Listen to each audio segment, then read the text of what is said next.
전부 비가 왔어요. 죽은 여자가 빨간 옷을 입고 있었어요. 목격자가 있나? 그렇다고 증거가 있나? 범인이 워낙 빈틈이 없고요. 자신 있나?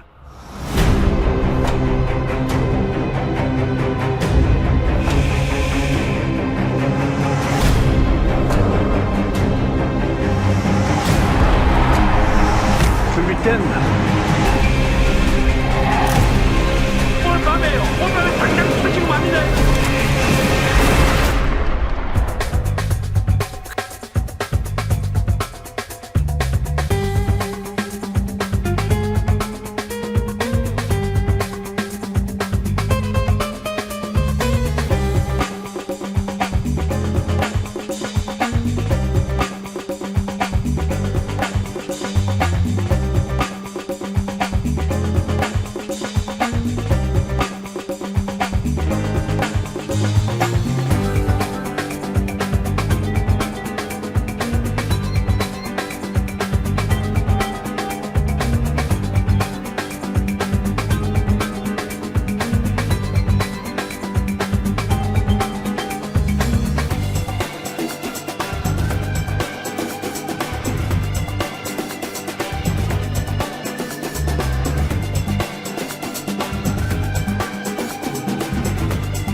ইংরেজি সিনেমার সাথে সাথে আমি প্রচুর অন্যান্য ভাষার সিনেমাও দেখেছি। কোরিয়ান এবং স্প্যানিশ সিনেমা আমার বিশেষ পছন্দের। কিছু কিছু কোরিয়ান সিনেমার কাহিনীর বৈচিত্র্য, সিনেমাটোগ্রাফি, অভিনয় এবং সর্বোপরি মেকিং আমার অসাধারণ লেগেছে। যে কয়জন পরিচালক কোরিয়ান সিনেমাকে বিশ্বের দরবারে পরিচয় করান তাদের অন্যতম হলেন বং জুন হো। 2019 সালে বং জুন হোর প্যারাসাইট সিনেমাটি ইউরোপে রিলিজ হওয়ার সঙ্গে সঙ্গে সারা পৃথিবীর দর্শক এবং সমালোচকেরা এই সিনেমার কাহিনীর বিষয় এবং মেকিং দেখে অভিভূত হয়ে যান এবং 2020 সালে সিনেমাটি চারটি অস্কার জিতে বছরের সেরা সিনেমা নির্বাচিত হয়। নিমেষে পরিচালক হিসেবে বং জুন হোর খ্যাতি সারা পৃথিবীতে ছড়িয়ে পড়ে এবং লোকে তার আগের সিনেমাগুলির খোঁজ করতে শুরু করে। আমি কিন্তু এর অনেক আগে থেকেই বং জুন হোর ফ্যান ছিলাম। তার 2003 সালের পুলিশ প্রসিডিউরালের উপর তৈরি একটি সিনেমা দেখে আমি অবাক হয়ে গিয়েছিলাম। হলিউডে তৈরি এই ধরনের সিনেমা আমি প্রচুর দেখেছি, কিন্তু এই সিনেমাটি সেগুলোর থেকে কয়েক সময় লেগিয়েছিল।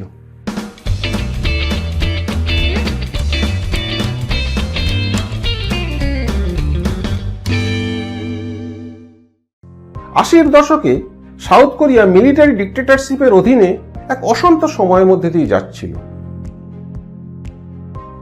সে সময় হঠাৎ ইয়ংহি প্রদেশের হাওয়াসাং শহরে পরপর বিভিন্ন বয়সী নারীরা নৃশংসভাবে ধর্ষিতা হয়ে খুন হতে শুরু হয়।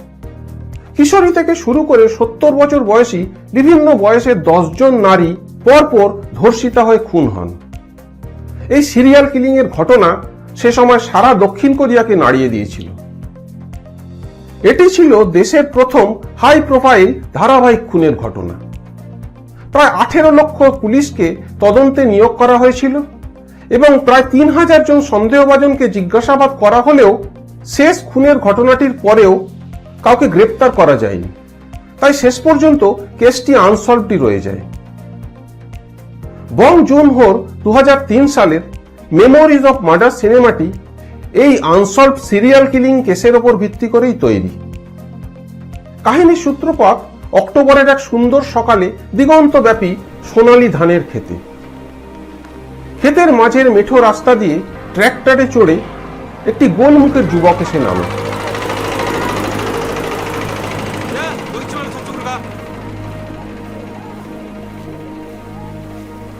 রাস্তার ধারের শুকনো নালার ওপর পাতা কংক্রিটের স্ল্যাবের নিচে উকি দিয়ে দেখার চেষ্টা করেছে। পাশে পড়ে থাকা এক টুকরো ভাঙা আয়না দিয়ে ভেতরে আলো ফেলে দেখে। দেখা যায় সেখানে হাত পা বাঁধা একটি মহিলার মৃতদেহ রয়েছে। আর সেই মুহূর্ত থেকে শুরু হয়ে যায় গায়ে কাঁটা দেওয়া ধারাবাহিক খুনের এক সুদীর্ঘ পুলিশি তদন্ত। ওই গোল মুখের যুবকটির নাম park do man. Say local থানার ডিটেকটিভ। তদন্তের ভার পড়ে পার্ক এবং তার সহকারী ডিটেকটিভ চো ইয়ংকুর ওপর। কিন্তু ওই গ্রাম্য এলাকার থানার অনভিজ্ঞ গোয়েন্দাদের আগে কখনো এই ধরনের ভয়াবহ অপরাধের মোকাবিলা করতে হয়নি। তারা এলোমেলোভাবে কয়েকজন সন্দেহভাজনকে তুলে এনে জিজ্ঞাসাবাদ করতে শুরু করে। 이 새끼가 이게 이렇게 사건이 이렇게 부녀자 강간살인 사건이니까 이런 질문. 눈 감았지? 야, 날 봐, 날. 아니 이게 저 밥집 영수증을 줘야지. 이게 뭐 자전거 영수증. 야, কিছুদিনের মধ্যেই আরো একটি মেয়ের মৃতদেহ পাওয়া যায় ধান খেতে। 지금 현장 보존이 안 돼. পুলিশ পৌঁছানোর আগেই রিপোর্টাররা পৌঁছে যায় স্পটে। ফরেনসিক প্রযুক্তি বলতে সেখানে প্রায় কিছুই ছিল না। দিশেহারা পুলিশ ক্রাইম সিনে ছড়িয়ে থাকা সূত্র সঠিকভাবে সংগ্রহ করার বদলে নষ্ট করে ফেলে। 아이, 사람이 손짓을 하면 왜 귓구멍이 뭐 씨발 뭐 방구 가나 씨발. 에이. ইতিমধ্যে একদিন পার্ক তার বান্ধবীর কাছে শোনে একটি প্রতিবন্ধী ছেলেকে একজন ওই মৃত মেয়ে দুটির একটির পিছু পিছু যেতে দেখেছে, যে রাতে মেয়েটি মারা যায় সেই রাতে। 그 집에 마시간 아들 놈이 하나 있거든? 백강우라고?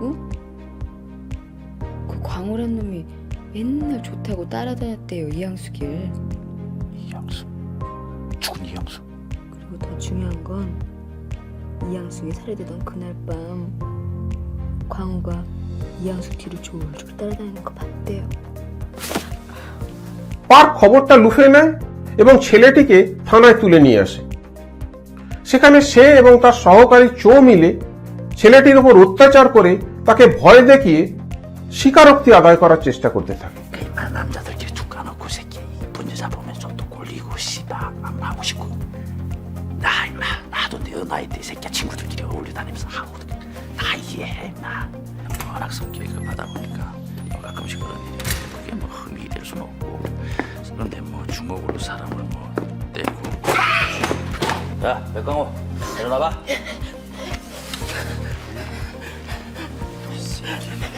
네가 진짜 죄가 없어? 어? 내 눈 똑바로 봐봐. 어? ইতিমধ্যেই জোড়া খুনের ঘটনার কথা রাজধানী সিওলে ছড়িয়ে পড়েছিল। পুলিশের ওপর ক্রমশ চাপ বাড়ছিল। লোকাল পুলিশের উপর ভরসা করতে না পেরে সিওল থেকে সেও টে উন নামে একজন অভিজ্ঞ ডিটেকটিভকে তদন্তে সাহায্য করতে সেখানে পাঠানো হলো।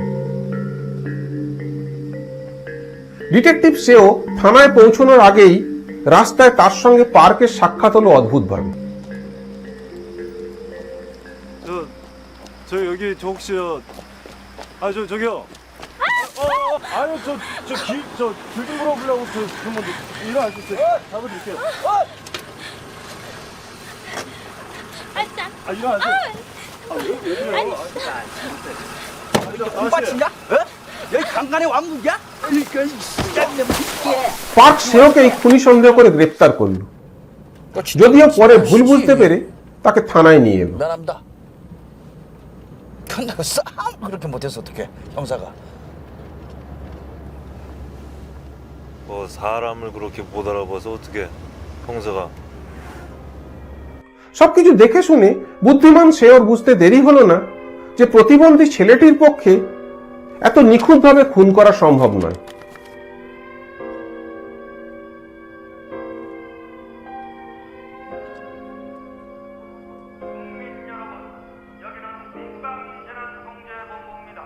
সে সহজেই প্রমাণ করে দিল ছেলেটি নির্দোষ।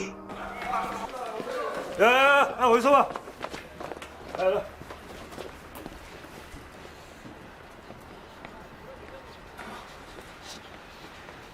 너희 손가락이 이렇게 붙어서 젓가락질도 제대로 못하겠다.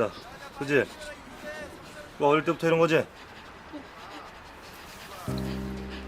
ডিটেকটিভ সেও ঘটনাগুলি পর্যবেক্ষণ করে বেশ কিছু সূত্র বের করল। প্রতিটি খুনই হয়েছে বৃষ্টির রাতে এবং প্রতি ক্ষেত্রেই ভিকটিম সুন্দরী এবং ঘটনার দিন লাল পোশাক পরেছিল। 죽은 두 여자 말이야. 뭐 공통점 같은 거 없나?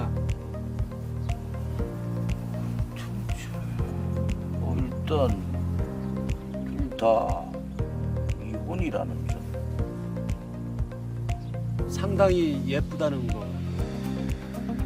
또 사건 날 전부 비가 왔어요. 비? 다들 비 오는 밤에 살해됐다고요. 그래? 그리고 빨간 옷.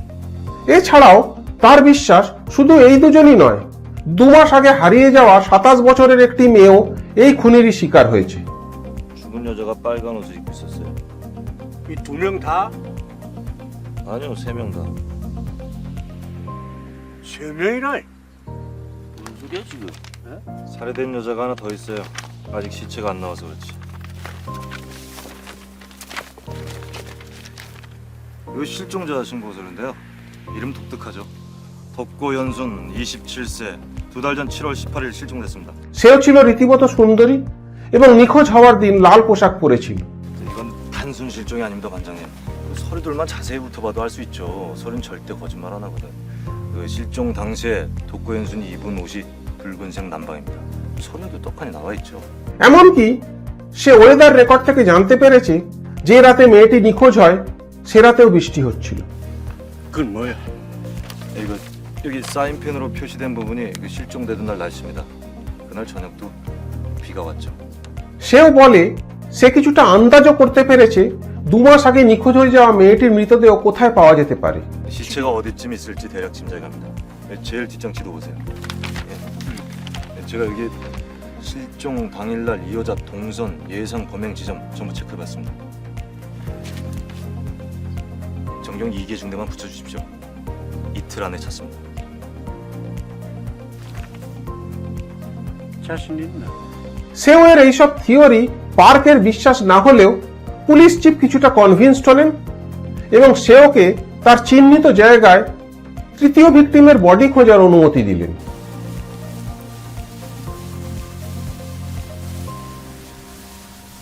সেওর আশঙ্কা সত্যি প্রমাণিত হতে বেশি দেরি হলো না। সহজেই পুলিশ সেওর চিহ্নিত জায়গায় ধান ক্ষেতের ভেতরে মেয়েটির পচা গলা দেহ আবিষ্কার করলো। 시체란 게 부위마다 썩는 속도가 다르거든요. 봐봐, 오래된 시체인데도 이런 데는 이거 멀쩡하거든. 허벅지. 응? 강간은 적도 나왔죠. 정액 조금 나왔지. কিছুদিন পরে থানার এক মহিলা পুলিশ অফিসার হঠাৎ খেয়াল করলো প্রতি খুনের রাতেই লোকাল রেডিও স্টেশন থেকে অনুরোধের আসরে একটি বিশেষ গান বাজানো হয়েছে। FM 라디오 방송국에서 받은 자료인데요. 이거 뭐 무슨 그 노래 방송한 목록 같은데? 예, 제가 자주 듣는 저녁 인기가요란 프로인데 그 프로에 이 우울한 편지를 꾸준하게 신청하는 사람이 있어요. 근데 이 노래 방송된 날이 전부 여기서 사건 터진 날이랑 일치해요. 보세요. 10월 20일 박보희 사건 날이죠. 그리고 12월 19일 이양숙 죽은 날. কিন্তু রেডিও স্টেশনে খবর নিয়ে কে ওই গানের অনুরোধ করত তা জানা গেল না। 아, 내가 어제 그 엽서 말이에요. 그거 좀 잘 좀 보내달라고 그 전화 왔던 거 기억 안 나요? 무슨 엽서요? 어제 저녁에 방송했던 거 말이에요. 딸린 게 엽서야. যাই হোক, 3 ডিটেকটিভ পার্ক, জো এবং সেও মরিয়া হয়ে খুনিকে ধরার চেষ্টা করতে থাকে। 요 얼굴들 중에 그놈 있어? 어민. 원래 변태들이 다 그래요. 겉으로 멀쩡하지. 그래도 내 눈깔은 못 속여요. 딱 보면 티가 나.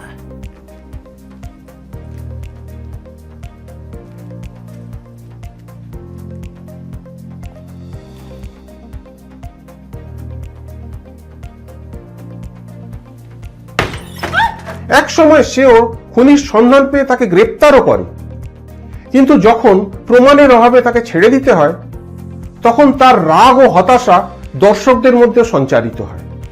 이거 지금 라디오야? 방송 지금 나오고 있나? 네 생방송.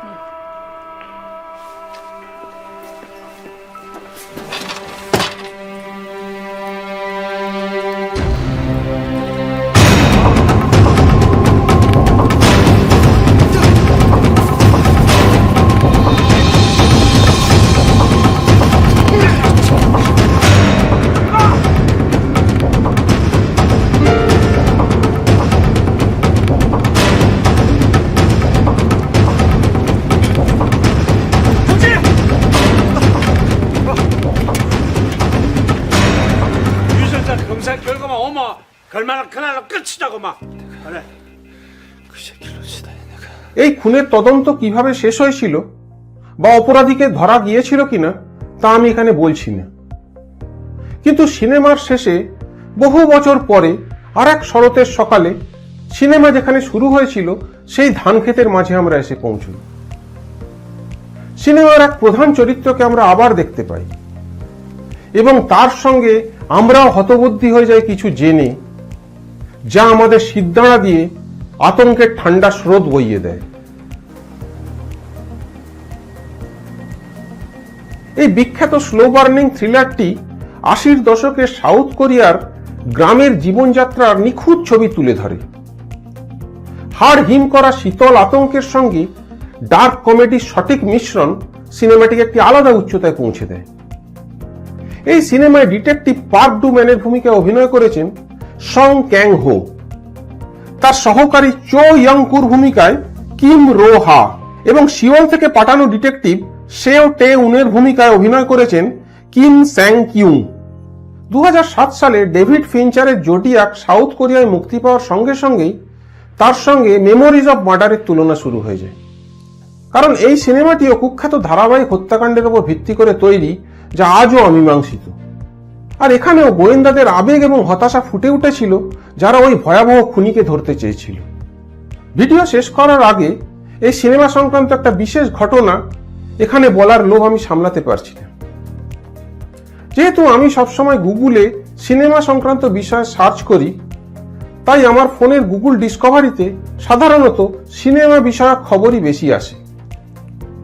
একদিন হঠাৎ দি হলিউড রিপোর্টার নিউজ পোর্টালের 2019 সালের 20 সেপ্টেম্বরের একটি খবর সেখানে আমার দৃষ্টি আকর্ষণ করল। খবরটি হলো বং জুন-হোর মেমোরিজ অব মার্ডার, যে আনসলভড সিরিয়াল কিলিং কেসের উপর ভিত্তি করে তৈরি, 30 বছর পর শেষ পর্যন্ত কোরিয়ান পুলিশ সেই খুনির সন্ধান পেয়েছে, যদিও তারা তাকে আর এই কেসে গ্রেপ্তার করতে পারবে না, কারণ ওই অপরাধের স্ট্যাচু অফ লিমিটেশনের মেয়াদ 2006 সালের এপ্রিল মাসেই শেষ হয়ে গেছে।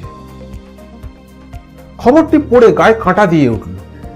মুহূর্তে মনে পড়ে গেল বহুদিন আগে দেখা সেই খুনের গল্পের স্মৃতি, মেমোরিজ অফ মার্ডার।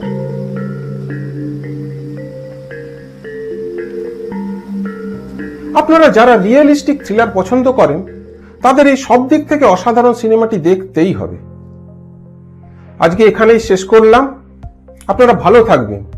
কিছুদিন পরে ফিরে আসছি এরকমই আরেকটি সিনেমার গল্প নিয়ে। আজকের মতো গুড বাই।